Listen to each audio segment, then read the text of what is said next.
The first shirt hit the wet driveway. It was 6:47 in the evening. I stood in the pouring rain, still carrying the sterile scent of the hospital room where my father had just died. The second story window slid open.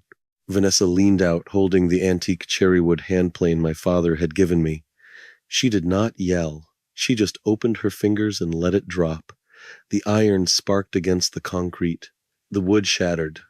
Would you have screamed? Would you have broken down the door? Or would you have realized, standing in the cold, that your marriage was already dead? I did not shout her name into the rain. I knelt on the cold, wet concrete of the driveway.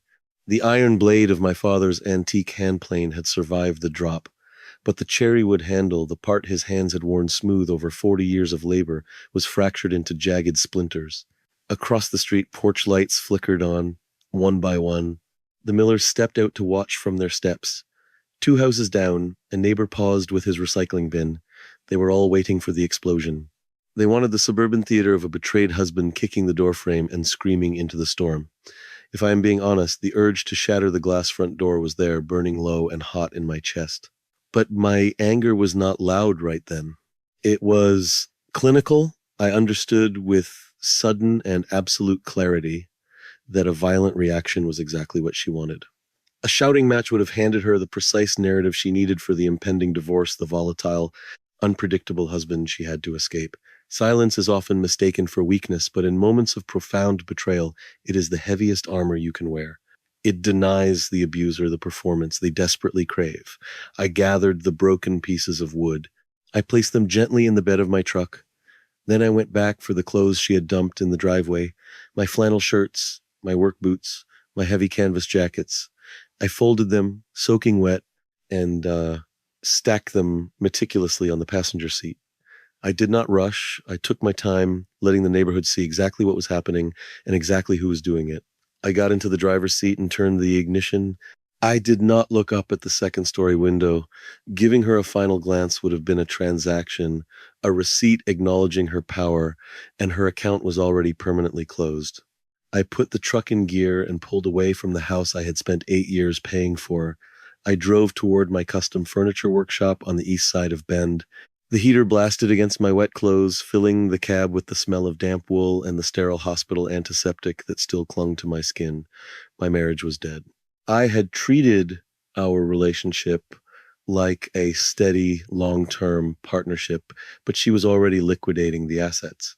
As I parked outside the darkened shop, I realized that the deliberate cruelty of destroying my father's tool on the very day he died felt too precise.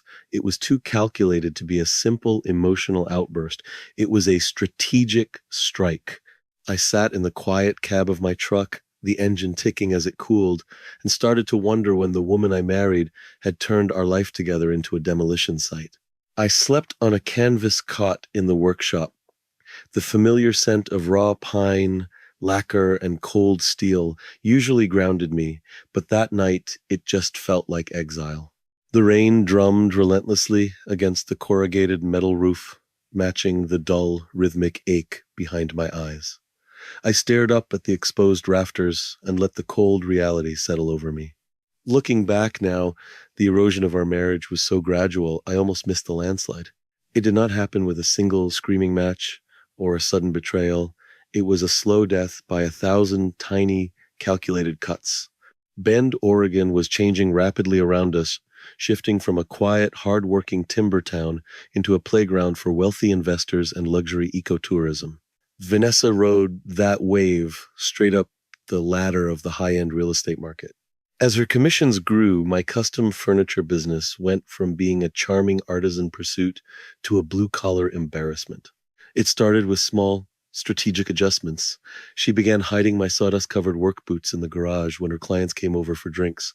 Then came the passive-aggressive comments about taking my truck instead of her pristine luxury vehicle to restaurants. Eventually, our bank accounts became quietly, firmly segregated. I was the steady, invisible labor holding the foundation together. She was the polished, networking star performing for an audience I was no longer invited to join. Over the past 8 months, she had started attending endless investor dinners with a major development firm spearheaded by a man named Julian. She would come home near midnight, smelling of expensive wine in hotel lobbies, and immediately launch into lectures about my lack of ambition. The primary target of her frustration was always my father, Arthur. Specifically, she hated the 300 acres of overgrown, uncleared timberland he stubbornly refused to sell. She called it a useless burden, an eyesore dragging down our financial portfolio while we lived in what she deemed a tragically modest house. Marriages rarely explode overnight. They erode from 1,000 tiny judgments about what constitutes success until the person you love simply becomes a resume you are ashamed to present. I had been the silent investor in her version of high society, absorbing the emotional deficits while she claimed all the social dividends. I lay there in the dark, the splintered pieces of my father's shattered handplane resting on my workbench a few feet away. The timeline suddenly locked into place in my mind with clinical precision. The prepared boxes, the changed deadbolts, the perfectly orchestrated driveway execution. While I had been sitting in that sterile hospital room yesterday morning, holding my father's calloused hand as his heart monitor finally flatlined, Vanessa had been standing at the county courthouse.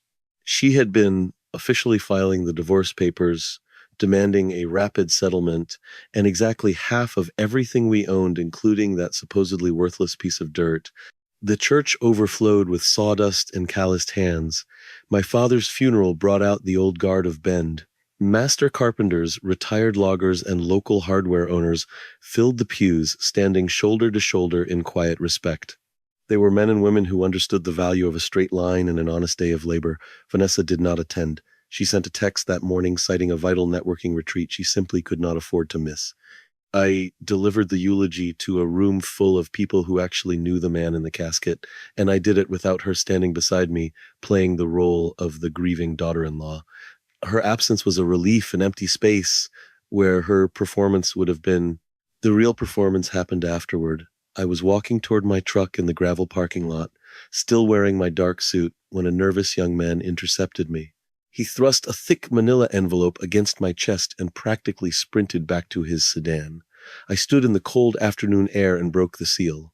It was the official divorce petition alongside a demand for a rapid 30-day settlement. Her attorney had drafted a motion insisting I immediately liquidate my father's estate so she could extract her half in cash. At the time, I did not realize the parking lot ambush was a classic, aggressive legal tactic.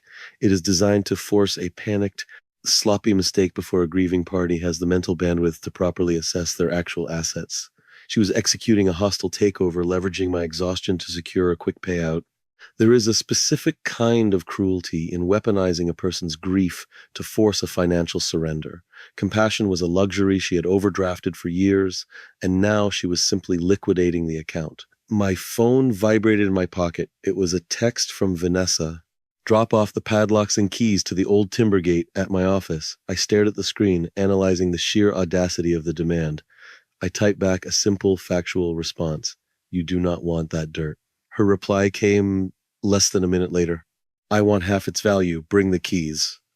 I did not reply. I locked the screen and slid the phone back into my pocket, leaving the message on read. It was a microscopic victory, a tiny perimeter established in the middle of a siege, but it secured an emotional boundary she could no longer cross. I was no longer cooperating with her timeline. I drove back to my workshop and sat in the quiet dark, surrounded by the smell of cut pine and the heavy weight of complete isolation. I felt entirely defeated, a man holding a shattered handplane and a broken marriage, waiting for the bank to call. That was until the mail carrier knocked on the shop door the next morning, requiring my signature for a certified letter. It was from a high-end estate attorney in Portland, a man my aggressively frugal father supposedly could never afford. The Portland law office smelled of old money. Robert sat across from me at a massive mahogany desk. He was a high-end estate attorney, the kind of professional who billed by the minute and rarely took on clients who showed up smelling of sawdust and engine oil. I sat in his leather guest chair, still processing why my aggressively frugal father, a man who bought his work shirts at thrift stores, had retained him. Your father was not a poor man, Caleb, Robert said, folding his hands. He was simply a incredibly patient one. Robert opened a thick file. He explained that the 300 acres of overgrown scrubland my father had purchased decades ago was now the exact geographical bottleneck for a massive luxury eco-resort expansion. Developers had been trying to quietly acquire it for years. Its current appraised value was $10,500,000. Combined with his quiet, compounded investments of $2,300,000, my father's total estate was worth $12,800,000. I stared at the paperwork. My pulse remained steady, but the room felt suddenly smaller. It took me years to fully understand that my father had not just been saving money, he had been engineering a legal fortress. Arthur saw through your wife's ambitions early on, Robert continued, his voice entirely clinical. He knew what she would try to do. So he placed the entire estate into an ironclad generation skipping protective trust. I was named the sole trustee for my future children. The assets were legally barricaded. They were completely shielded from any marital division, equitable distribution, or spousal claim in a divorce proceeding. The trust was self-sustaining, using the interest from the cash investments to pay the annual property taxes and maintenance for the timberland, ensuring the burden never fell on my personal shoulders. Vanessa could scream, litigate, and demand a rapid settlement all she wanted, but she could not touch a single cent of it. Then Robert pushed a thick manila envelope across the polished desk. My father didn't keep the truth from me to be cruel. He waited until the evidence was undeniable and the trust was legally untouchable, ensuring that when the hammer finally fell, it would be decisive. Your father asked me to hold this until he passed. He hired a private investigator 6 months ago. I broke the seal and slid the contents out. Dozens of glossy photographs spilled onto the desk. Vanessa at high-end restaurants. Vanessa entering boutique hotels. But the man holding the door for her was not a random stranger. It was Julian, the lead developer for the exact eco-resort that desperately needed my father's land. The heartbreak of infidelity changes its shape entirely when you realize you were not betrayed for love but for a zoning permit. This was not a passionate romance. It was a calculated corporate acquisition strategy. Julian had seduced a status-obsessed real estate agent to convince her to divorce her blue-collar husband and force the liquidation of an inherited asset at a fraction of its value. I had treated our vows as a binding contract. She had treated them as a liability to be liquidated the moment a better merger presented itself. I had been married to a Trojan horse. When do we confront her? I asked, sliding the photographs back into the envelope. Robert smiled faintly, tapping his pen against the desk. We do not.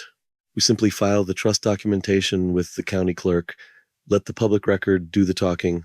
We recorded a formal memorandum of trust, a public notice that solidified the land's protected status in the county records without exposing the private details of my father's specific instructions. At the time, I did not realize the sheer brilliance of that strategy. I was still operating on a blue-collar instinct to fight, to stand in front of her and demand an explanation for the betrayal.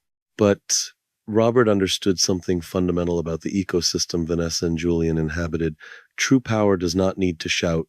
A filed document makes far less noise than a slamming door, but its echoes last lifetimes.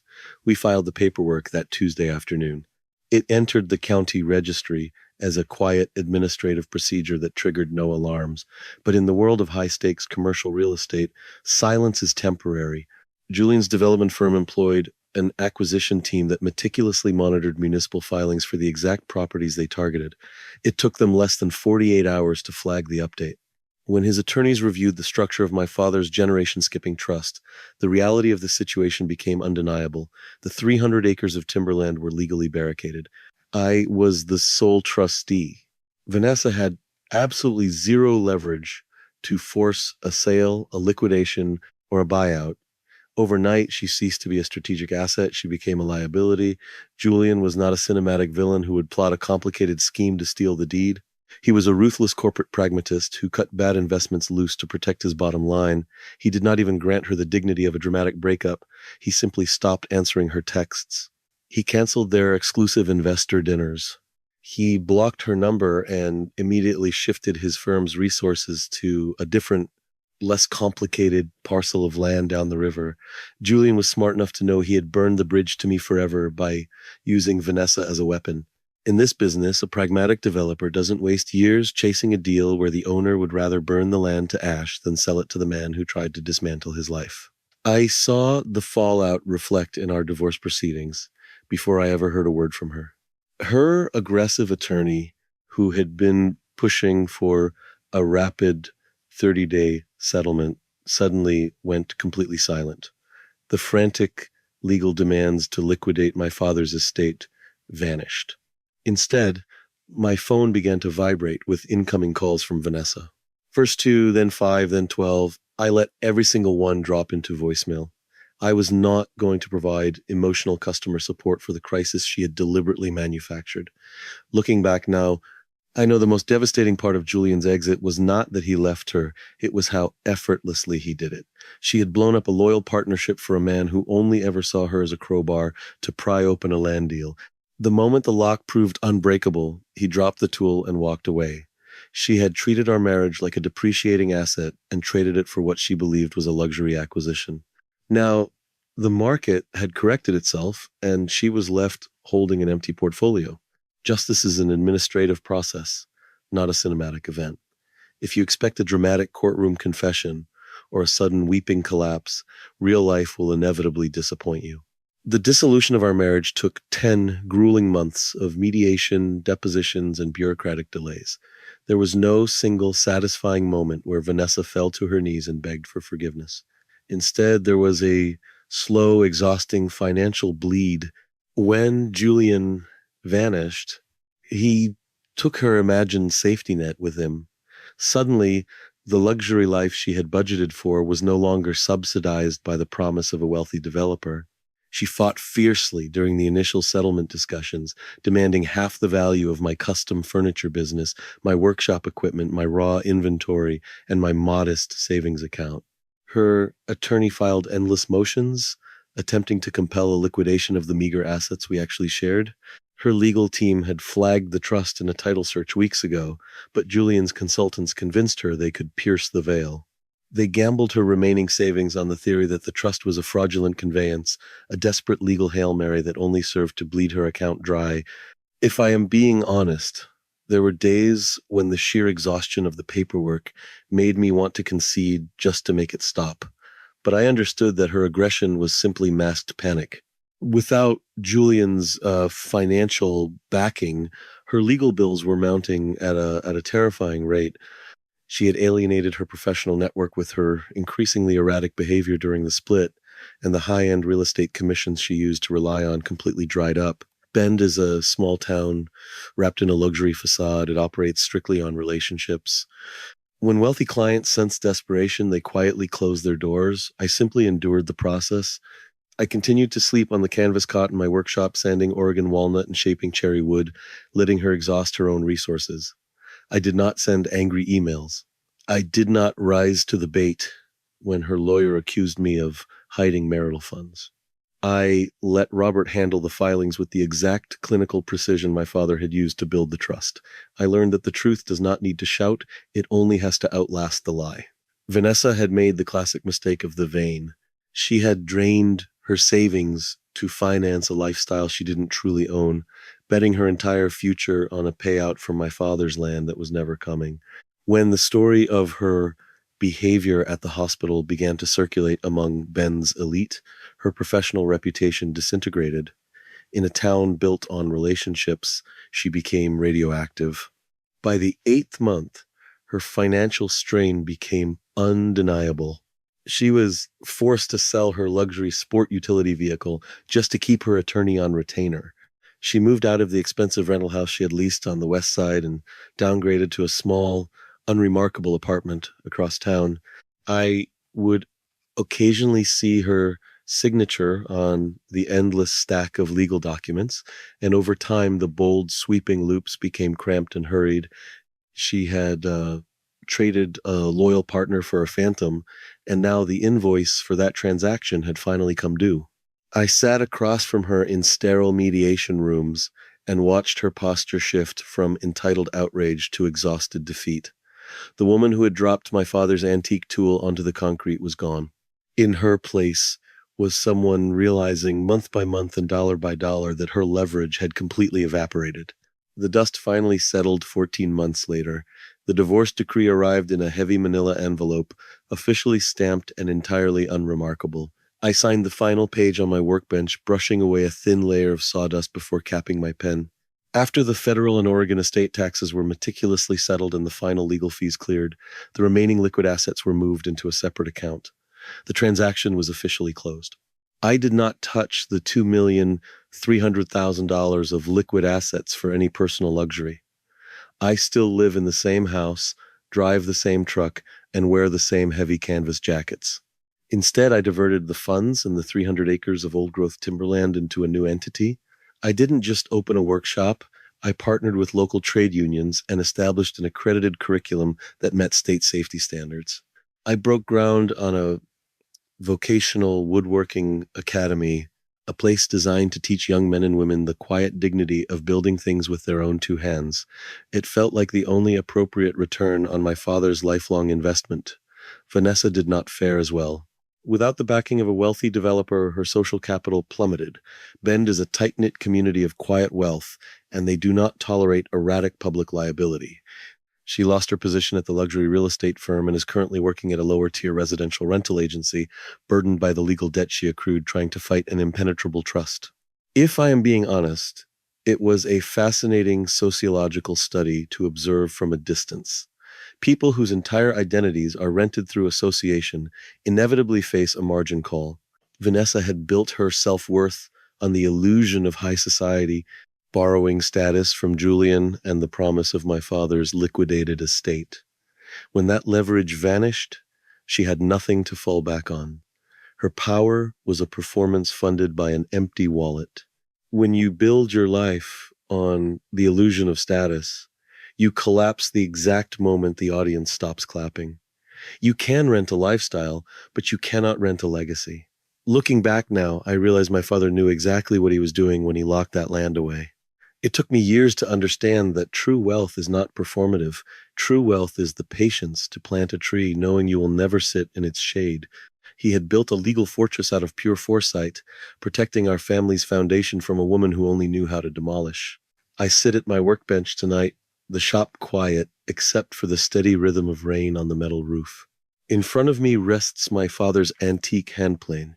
I could not save the original cherrywood handle she shattered on the concrete, but I did not throw the tool away. I measured the iron, studied the angles, and carved a new handle out of solid Oregon walnut. It is not the original, but it is stronger, entirely functional, and built to last out of material far too dense for a performative person to ever shatter. Some things break, but if you have the patience to study the grain, you can always build them back stronger. Have you ever watched someone lose everything because they valued appearance over substance? Or perhaps you have had to quietly rebuild your own foundation after someone tried to break it. If this story resonated with your own lived experience, I would genuinely like to hear your perspective.